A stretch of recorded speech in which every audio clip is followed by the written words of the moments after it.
All right. Hello, everyone, again. I'm talking to my family. It's Labor Day 2020. This is my son, Malachi, my oldest son.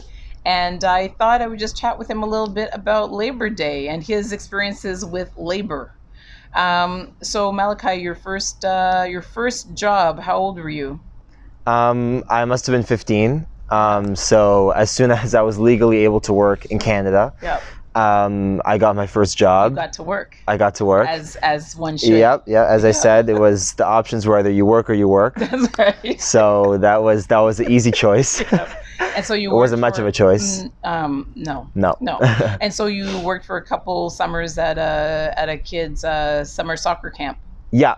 So it was a camp that was run in Toronto. I'd been going to that camp every time I came here in the summer when I was a kid.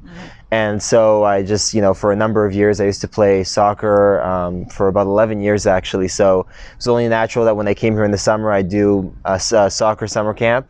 And at a certain point, obviously, I became too old to go to the camp, and so I made the transition from camper to trainer or worker, however you want to call it. Yeah, and so Okay. I did that for a couple of years. I think summers when I was 15 and 16. Yeah. And so what are some of the other jobs you've had? What are some of the So after those first 2 summers, I had a job at a creperie. So it was a small local business that I think there were 2 locations, but it was run by one woman. It was a small business, and so I can't really say exactly what my job was in there in terms of I wasn't like a cook or I wasn't a waiter. That's called a jack of all trades. Kind of, yeah, exactly. So Yeah. I was helping the woman whose business it was with, her website and her social media, but also as well helping in the kitchen when need be, and being a cashier once in a Right. while. So it was And just so that's how it worked. After that, you you worked for me. Yes, that's true. That is true. Best job, right? Wasn't it? It was just great. Start to Yeah, finish. well, Tell the folks about it. so it was Watching you. yes. It was a great job. I'll be honest. It was a really good job. Not only because obviously I was working with my mom, amazing, but also because just kind of the opportunities it gave me. It was this innovation hub that my mom was running at the time in Barcelona.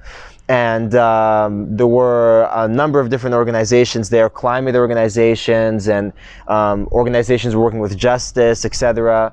And the idea with this hub was to help them kind of create these enterprises and provide the space and basically provide the space necessary for them to develop. And so it was really interesting working with these organizations. I also developed other skills like making a newsletter, which is Has come quite in essential. handy Yeah. during the campaign. Working an Yeah. Excel spreadsheet, that's also Yeah. another one that's come in All very handy. handy. Yeah. All perfect And preparation. also there were a number of other interns there that came in during the summer. There was a student from Princeton, and then there was a young girl Different from universities.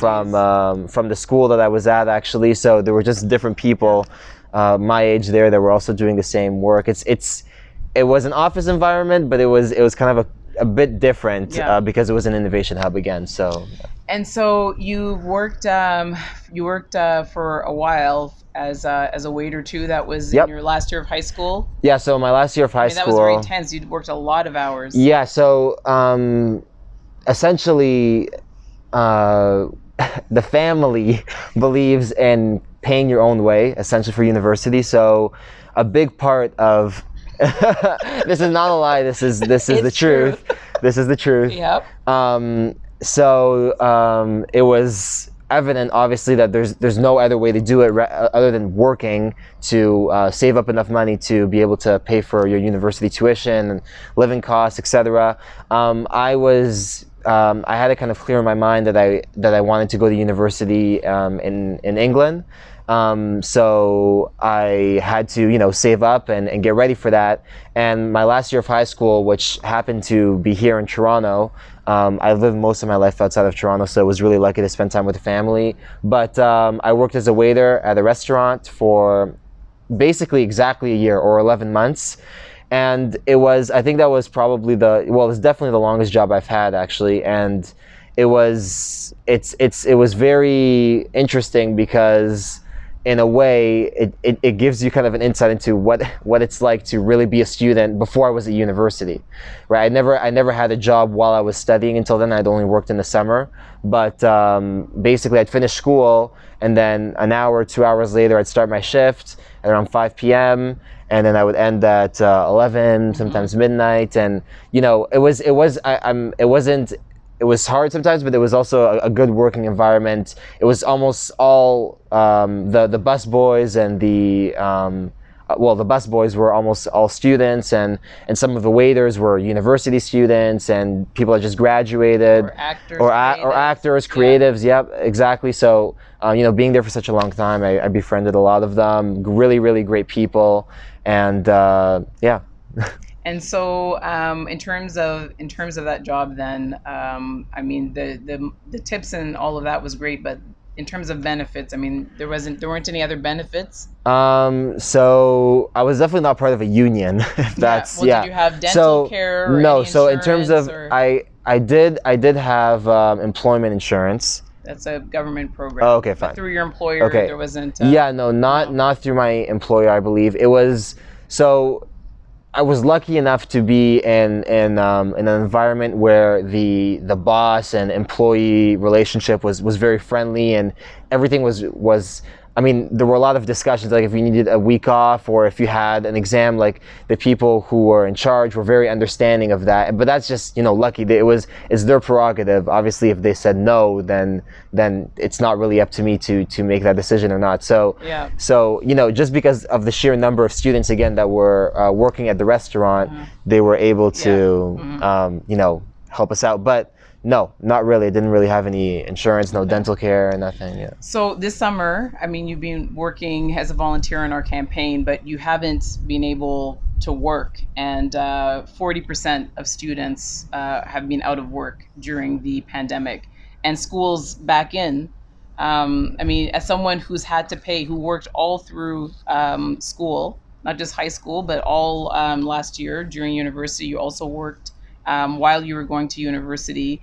I mean, we have, my nephew, your cousin, he's also a first year university student going into a second year. I mean, what has it meant to you and to him and to young people your age who are students, not to have been able to earn much money this summer or any money? Yeah, it's difficult. It's difficult, again, because I'm not the only student in this situation. Most students, in one way or another, usually contribute to their university education. And when that opportunity is taken away from you, obviously the pandemic hit. So a lot of people who had a summer job lined up, as I did, and like many other people I knew did, those jobs just disappeared. I at the time I was working in London, so which means that when I came back to Toronto, I was just relying on the benefit that the government had rolled out. Actually, which it took a while for them to roll out. To be fair, it only kicked in at the beginning of the summer, essentially, and it was less than the CERB, $750 less, and also the government at the time was saying that they were going to supplement the benefits, so the $12.50 that you got a month with a volunteer program. But obviously everybody knows that didn't happen, the WE scandal, everything. So that didn't work out. So essentially students only really were able to rely on this benefit, which was less than the CERB, and it never really made sense to me because, again, students are also workers. Every summer, most of us have a job, and we need that job to be able to pay for our tuition. And so the idea that we should get less money than people who are also working seems very confusing and quite arbitrary to me, because again, we're workers, we need the money as much as they do, and the idea that we don't is wrong. Yeah. And it hurt a lot of us, and I think a lot of students and people I know, in fact, won't be able to go back. People are taking a year off. to see if they're going to be able to work this year, to save up money to go back next year. So it's put a lot of people in a very, very difficult situation. And there's a lot of people with a lot of tough choices to make now. And so, what is your hope then as we talk about labor? B. Wasp. Or WASP. Whoops. Yep. As we talk about Labor Day on Labor Day, then what's your hope for students? In terms of the kind of jobs they can get, the working conditions. What would you like to see? What would you like to see? Well, the first thing I'd like to see is jobs. I think there's a lot of the benefit has ended at this stage. So in terms of the 1250 we got during the summer, because of the pandemic, that's over now. So people cannot rely on the government at all in terms of benefits. So especially students, and students who don't have employment insurance, etc. So we don't fit into the CERB, and the CESB is done. So the real question is, are there going to be the jobs that are absolutely necessary for people to be able to pay their way through university? That's the first thing I would like to see. And then the second thing I would really like to see is the government accepting that those jobs aren't there, and that they're actively working to get those, and still helping students while they're not there yet. Because right now I'm not seeing them. I'm not seeing a lot of where are the jobs? Where are the jobs? We're both asking that. Where are the jobs? And where is the support that we still need, because the jobs aren't there? Exactly. I mean, you've been on the campaign almost since the beginning.